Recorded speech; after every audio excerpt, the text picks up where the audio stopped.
everyone, welcome back to So Arizona. Today we are planting carrots. It is mid-November and the perfect time for planting carrots in your southern Arizona garden. I have had great experience with planting carrot seeds directly into my garden beds or into my raised beds when the soil temperatures are between 50 and 75 degrees. You've got a little bit of wiggle room here. I would say if it's 85 degrees or below, it's probably fine, but in my experience, I've had the best luck when the soil temperatures are between 50 and 75. We've been having mid-80s temperatures throughout the daytime here lately, and in the nighttime, it's been getting down into the high 40s, at least at my house. So the soil temperature is just perfect for planting these carrots. So I'm going to go through some of the preparation for planting the carrots because people do have a little bit of difficulty with getting good germination with carrots. They are a bit picky about their conditions. So we're going to go through how to prep your soil, how to get good germination, and then how to take care of your carrots moving forward. So let's get started. So if you've been following me for a while, you know that I practice the no-till gardening method. I think that this is the best way to do it for soil because you are not disrupting all of those really good fungal networks that form and care for the roots in the soil, and you're not harming any of the little critters that you can't always see, like the beneficial nematodes, the springtails, the earthworms that you can see, and all of those great bacteria that make our plants so healthy. So apart from tilling, when I started these garden beds, I don't till anymore. If I find that my soil needs to be loosened up a little bit, I will just go through and use a pitchfork, poke it into the soil, move it back and forth, and then that should loosen the soil and aerate it just enough for the carrots. Since carrots are a root vegetable, they need to have soil that is easy to move through. If they hit rocks or if your soil is compacted, then you'll end up with those silly looking carrots that have 2 or 3 legs and really interesting shapes because they are actually trying to move around whatever obstruction that is in their way. So starting with good aerated, non-compacted soil is really good for the carrots. The next thing you want to think about is the nutrition in your soil. I recommend if you're starting new garden beds in ground, you want to do a soil test for your very first season. That way you know where you're starting from. And I like to use IAS Labs, which is up in Phoenix. I will leave the link in the description below. They are great. Their soil test is a bit expensive. I think I paid $80 4 years ago for that. It's a comprehensive test and they give you recommendations along with the results for what you need to add, which is really helpful when beginning your garden. I also recommend doing a repeat soil test every couple of years just to make sure you're staying on track. That's going to help you not create imbalances by adding too much of something, along with spending a lot of time and money that you don't need to, but it will also keep you from having disappointing results by not adding what you really need to add to your soil and then having your plants not do well. I will add a couple inches of organic compost to my beds at the beginning of the season. And so what I like to do is in the fall, I will add compost to my garden beds, and that should be enough to carry me through until the next fall. So I am adding mulch, I am watering, I am monitoring the plants, and as long as I don't see any deficiencies, I will not add compost again until the next year. When I'm planting root vegetables, I really like to add a little bit of phosphorus to the planting drill or to the planting hole because that really helps with good root development. So when I am planting onions or garlic or carrots or potatoes or any of those beautiful root vegetables, I will add a little bit of phosphorus to the soil. You want to be careful about adding fertilizers that are high in nitrogen because if you do that, you're going to end up with a lot of bushy green tops on your carrots and not so much of the root, which is why you're growing carrots to begin with. I've got some really fun varieties that I'm growing this year. I have some rainbow and some calliope and some carnival and some cosmic purple, and I'm so excited about these. I have grown all of these before, but I just love being able to have a little bit of color. I do have a few other varieties that I'm going to be trying for the first time. Let me show you those. So the first one is the coral variety. I got this one free from Baker Creek when I had placed a seed order. Sometimes they'll give you a free seed packet based upon the order, but it says 75 days. It says that it does really well when grown in heavy soils. It does not tend to split as much, and that it's a really good storage carrot, and it's got a great texture. So I'm really excited about trying that. I love juicing carrots, and as you can see on this picture, they've got the little cup of juice there, so I'm thinking that one's going to be a really good one. The next one that I'm going to try for the first time is this one. It is called the Uzbek Golden. And this one, it says the sunny yellow carrot hauls from Uzbekistan, and that it is very crisp and sweet and juicy, which I also think might be very yummy for juicing. So I'm excited about trying that one. And then this one here is new to me, although it is a pretty common carrot for people to grow, and that's the Kyoto Red. It's a Japanese carrot, and it says that it has an exceptional texture and a sweet flavor, and that the root grows to 12 to 18 inches. So that one should be really interesting. But just as I shared in my last video about learning lessons in the garden, I am keeping the lesson in mind about always going with tried and true varieties and then trying a little bit of the new variety. That way you don't have a completely disappointing gardening season.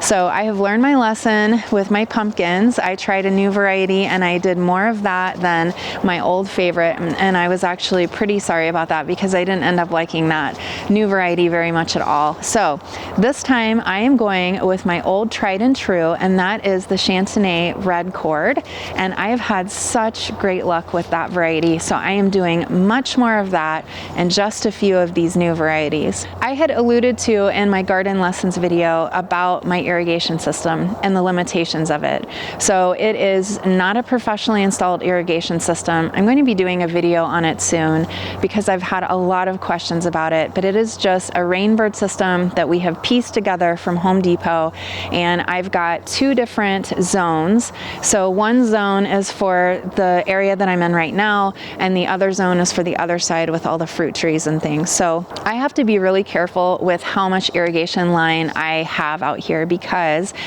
you will lose pressure if you have too much line, and so the end of the line will not get enough water, and so I don't want to add any more irrigation lines. I have 3 irrigation lines running the length of this 32-foot bed, and I would really ideally like to add 2 more lines to that to make a total of 5, because then that would allow me to plant more rows in these beds. But I can't add any more line because I don't want the end of the irrigation system to lose pressure. So I'm going to have to work with what I have. I'm going to do that by planting a double row of carrots, much like I did with my garlic, along those irrigation lines. So carrots, when you first plant the seeds, need to be spaced about 1 inch apart. Usually that's pretty difficult to do, and you'll have to go through and thin them, so don't worry about that. But ideally about 1 inch apart at first sowing. Then as they grow, you want to thin them out to about every 3 inches. So down one side of the irrigation line, I am going to be following that spacing rule. And then on the other side of the irrigation line, I'm doing the same thing. So I'm actually planting a double row of carrots on either side of that irrigation line to hopefully get double the amount of carrots. And that should be okay as long as I space those rows out at least 6 inches. So I will plant 3 inches out from the irrigation line on one side and 3 inches out on the irrigation line from the other side, and that should give me a total of 6 inches of spacing between that double row. I'm going to show you how to do it by hand, and then I'm going to show you how to do it using a seeder. And the seeder is something that I purchased last year, and it has been so nice. If you're planting in a really large space, this is a great tool to have for planting all of those little tiny seeds. It would take me forever to plant a 32-foot row of carrots by hand because the seeds are really tiny. But that seeder really makes quick work of it. I can just fill up the hopper and just move it down the line and have those carrots planted in just a few minutes, which I'm going to show you right now. Let me introduce you to my favorite garden toy. toy, and that is my seeder. This is such an amazing little contraption, and I want to share it with you in case you would like to get one of your own. All right, so it's got, this is what it looks like from the side. It has a little wheel, and it's got a little prop. Let me show you this. So this thing right here, you will flip it up when you don't want to have it standing. So it can just go up just like that. And then that stays out of the way. But if you want to prop it up to keep it from tipping over, you just put it down like that. It's also got a little hopper.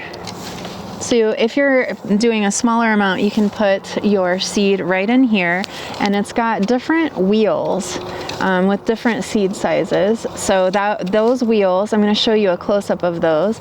They fit right in here, and then that will decide how many seeds come out depending on the seed shape and size. And then let me turn it around. On the bottom, it's got the little plow, and so this will create the drill or the row, and the seed will drop in. This chain comes along behind it, and then it will cover it with soil. So each one of these wheels has a different label on it. This one says sweet corn on it. Let me look at this one. This one says, it has a lot of different ones. Jumbo peas, early June peas. This one is for hemp.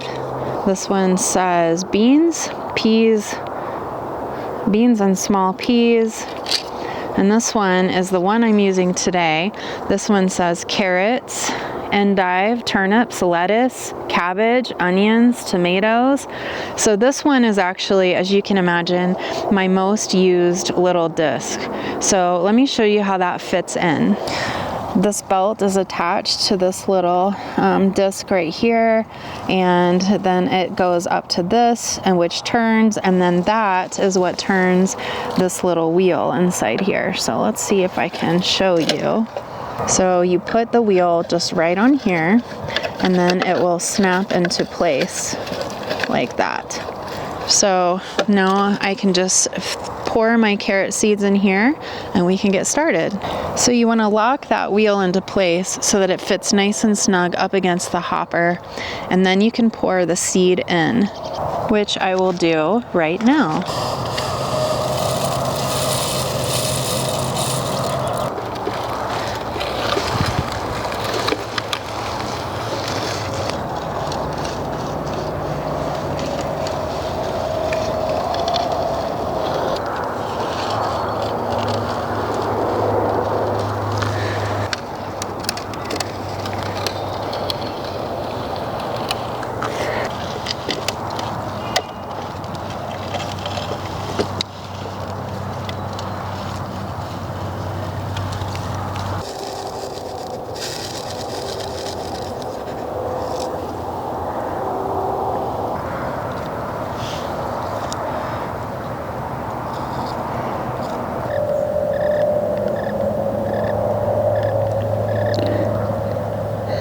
You want to plant your carrot seeds about 1/4 inch deep.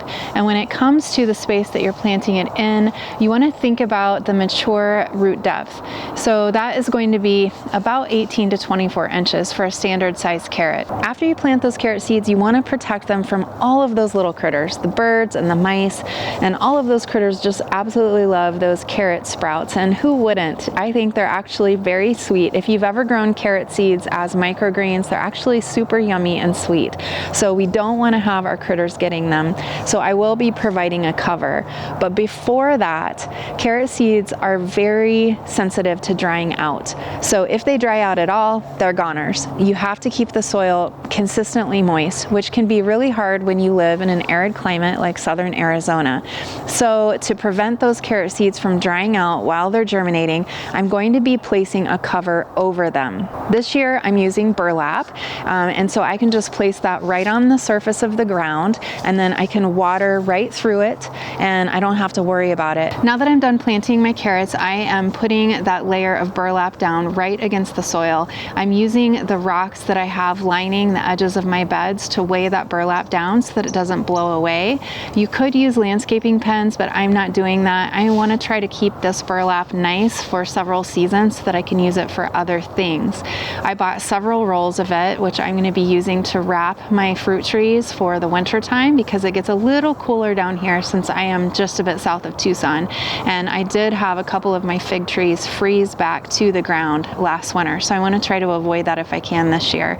I'm also going to be experimenting with using that burlap as a shade cover during next summer. So that is a little spoil alert for something that I plan on doing a video for later on. And once I see the little carrot sprouts peeking up out of that burlap, I will gently lift it and remove it. And then I will provide a cover with my hoops and with my cloth after that, like a floating row cover. If you don't have burlap, you can use an old 2x4, you can use an old flat board of some kind, you can use cardboard if you have it. So there are lots of different ways. You will just need to lift those materials and water well, and then gently place the board or the cardboard back on those carrot seeds while they're germinating. Carrots are really slow to germinate, so you're looking at around 2 weeks actually. So around 7 or 8 days, I will start peeking to see if I can find any sprouts.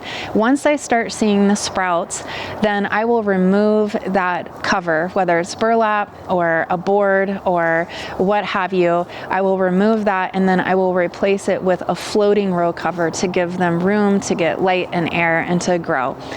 So really they aren't picky. I've actually even used an old row cover that is just gross and I don't mind getting it in the dirt, and I have even covered the soil with that. So whatever you have, you just want to make sure that it is a fabric that will absorb water and hold the water, or a board that will keep that moisture in the soil. After your carrots germinate and they've had a couple of weeks to grow, you want to go through and you want to do an initial thinning of those carrots, and you want that to be about 1 inch apart. Now I said you wanted to try to plant those seeds about 1 inch apart, but that's really hard to do because those carrot seeds are so tiny. You can use seed tape and you can use pelleted seed, but those are a lot more expensive options. I like to have the variety available to me that you can't always get with seed tape and pelleted seeds, and it's a lot more affordable. So I just go with regular seeds.